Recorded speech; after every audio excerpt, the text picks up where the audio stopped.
The atheist language. Let it all out. These are the things I can do without. Come on. And now, your host, Hello, thank you very much. Thank you. My name is Brock Lawley. I am your host. It's the Atheist Antidote Show. Thank you for listening. I feel like I need to make this a very specific podcast because, so many people have been asking me this recently.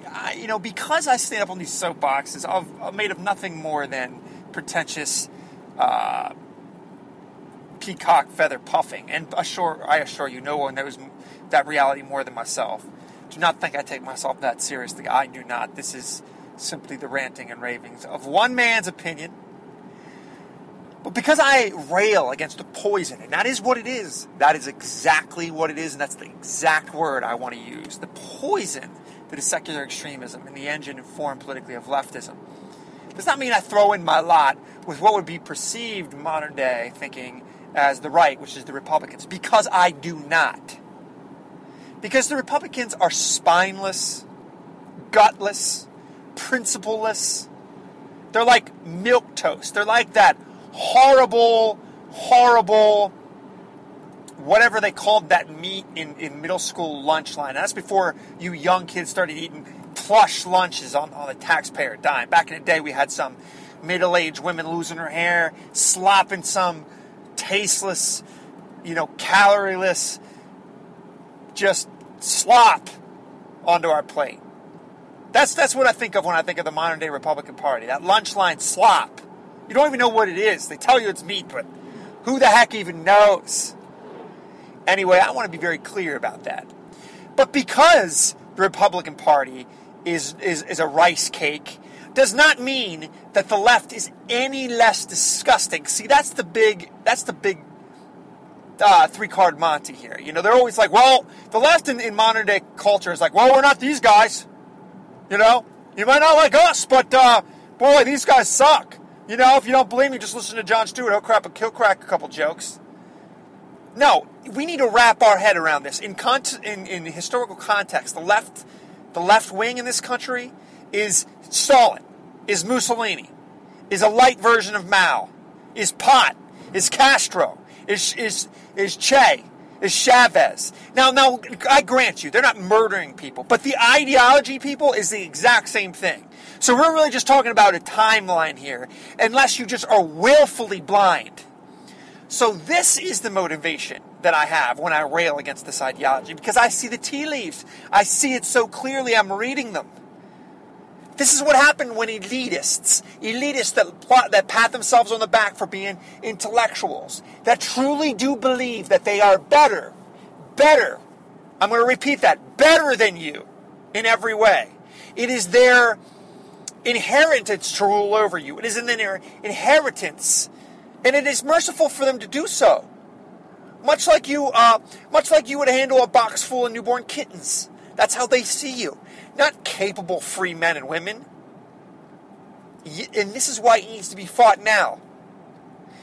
If the Jews, before they were slaughtered, had read the tea leaves and fought back, or at least spoken up, if Europe, before they were swallowed up by despot thinking and despot leaders, if they would have spoken up, if they would have seen it coming down the pike, they could have stopped a lot of craziness.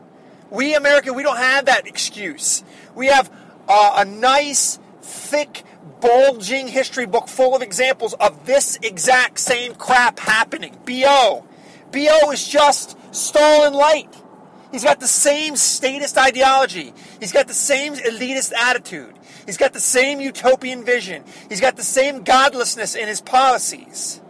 And people need to stand up against this. Now you might find that you are a little socially liberal here, or you don't happen to like the right in this issue or in that issue. But that doesn't matter. Do you like freedom? Do you want some big, fat state, cradle to grave, breathing down your neck, making decisions for you and your sick mother and your sick father, deciding how your children are educated or not educated, as the present-day public education system proves? No, statism is poison.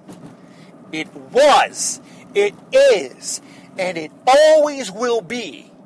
And that, my friends, is what I'm railing against. That is the soapbox. That is why I'm fire breathing from this podcast, because these people need to be fought. And for the time being, they haven't thrown people like me in prison. And don't think I don't know.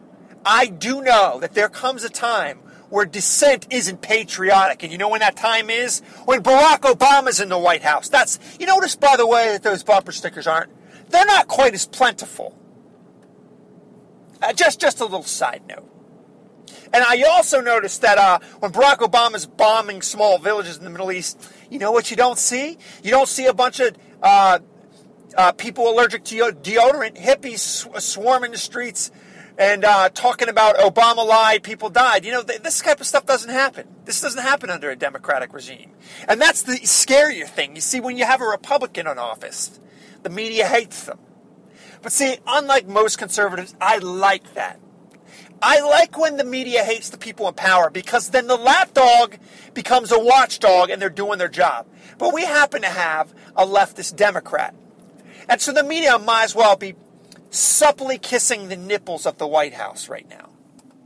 And so somebody, in this case, alternative media, and just average Joe six-pack like me, has to open their mouth and do their darndest so that they can live with themselves to expose and shine a police interrogation light on the totalitarian trappings that we see all over our society. So I just want to be clear. I just want to reiterate this one more time. Because I am so hard on the left does not mean that I throw my lot in with the Republicans. That's not the case.